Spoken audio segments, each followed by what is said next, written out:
Hey everyone, it's Will, GamerDad, with another video for you.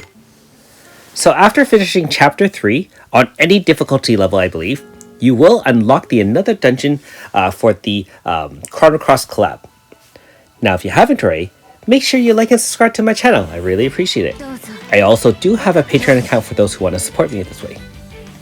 So if you're wondering why you need to run these dungeons, there is two versions of course. One is the green key that is level 50 hard, and this is the red key version which is very hard at level 70. Now one thing I will say is I was very happy to know that I was challenging the story at master mode where everything's level 110 and 120, and when I first walked in I was expecting the same kind of level of superpowered mobs and horrors. However, in this case everything is pretty much just a level 70 with the horrors being level 80. And so good news for everyone.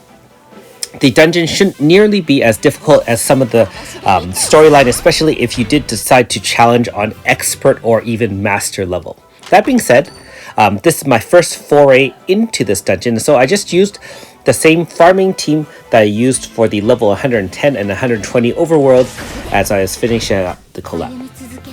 Let me know in the comments below what team you decided to bring to this particular dungeon and the effectiveness as well. Now in this case, of course, having a strong AS Tsubabi with a preemptive attack powered by extra Grasta that's being held by Strawboy will really make short work of most of these enemies, although I imagine something like AS Clark with Solotois or even powered up Aldo with X/Mark II should be sufficient. One other thing I'm noticing as I'm running through is there seems to be quite a few chests. Now normally, for those who are relatively new to the game, there are 3 areas in each dungeon, and each area has a certain amount of chests, usually 2 in the first area, 3 in the second area, and 1 in the third area. Now we'll have to see how this goes, but I think I already had 3 in the first area. I didn't necessarily count. And one other thing is because you're gathering points, and these points are used for rewards and they will automatically be delivered into your inbox. I believe you do have to get to a certain level in order to get certain items to unlock or upgrade our unit to 5-star potential. And so obviously we're grinding out the materials for all 3 of the collab units, which is Kid, Surge, as well as Harley. Now, I haven't played through Harley's new Game Plus, where you have to go back and get either obviously unlock the storyline for Harley, as well as I believe there's, with second playthrough, the chests and rewards are a little bit better. And so I haven't tried that out, but we'll see if there's anything interesting in terms of finding special items for that. Now, that being said, back to exploring this dungeon. We're just going to walk right through. Obviously having a 0 MP farmer obviously works really well, and we're getting more and more of these growth stars, which like I said are the point gathering things for this particular dungeon. Some of the other dungeons that require points, for example, especially for those who are new to the game, are the different symphonies. So the Persona 5 also requires points, and of course Tales of as well. And as you get further through more of those points, keep in mind that you want to grind out until you've gotten all of the rewards. I believe there's quite a few hundreds of Chrono Stones. I believe there's a few chant scripts and some guiding light items. Guiding light items or luring shadow items are items you use on a particular character in order to upgrade its light or shadows count, and at certain breakpoints you do get extra benefits for your team. Now I don't think they're absolutely necessary. However, you do need a minimum amount of light or shadow on your entire team combination in order to get better rewards in the dungeons.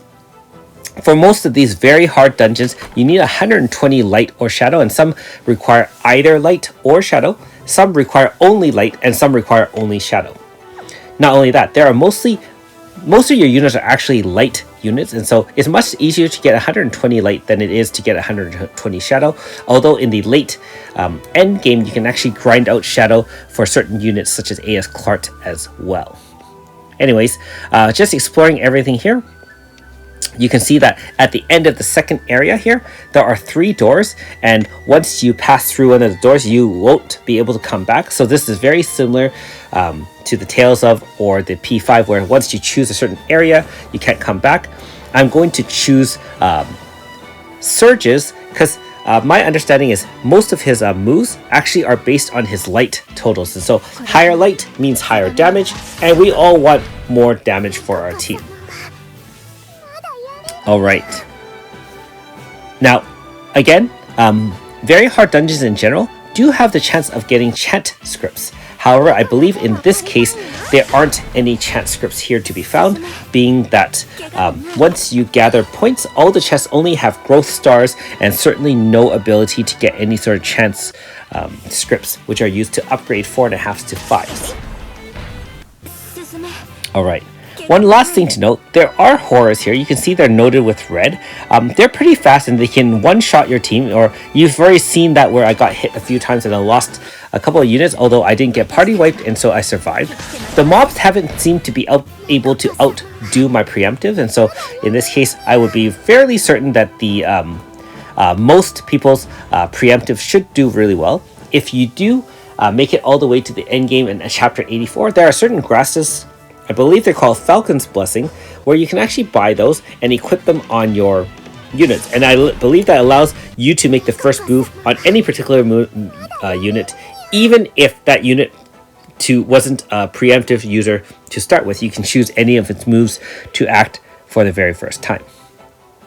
And again, we're just wandering through each area because, like I said, there are multiple chests, much more so than the average one chest, for example, that we would see in Area 3.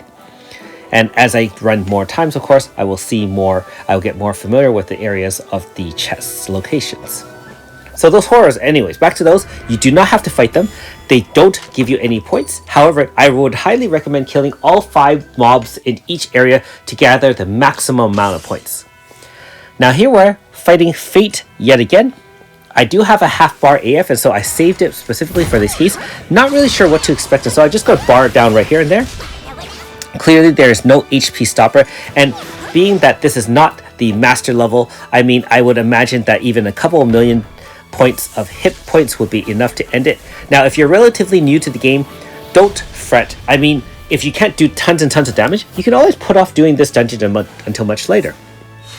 I do have a light team over 120, and I do get 3 rewards for my troubles. I believe these can drop chant treatises as well as grind out those lights for those units. Thanks for watching. We'll see you next time.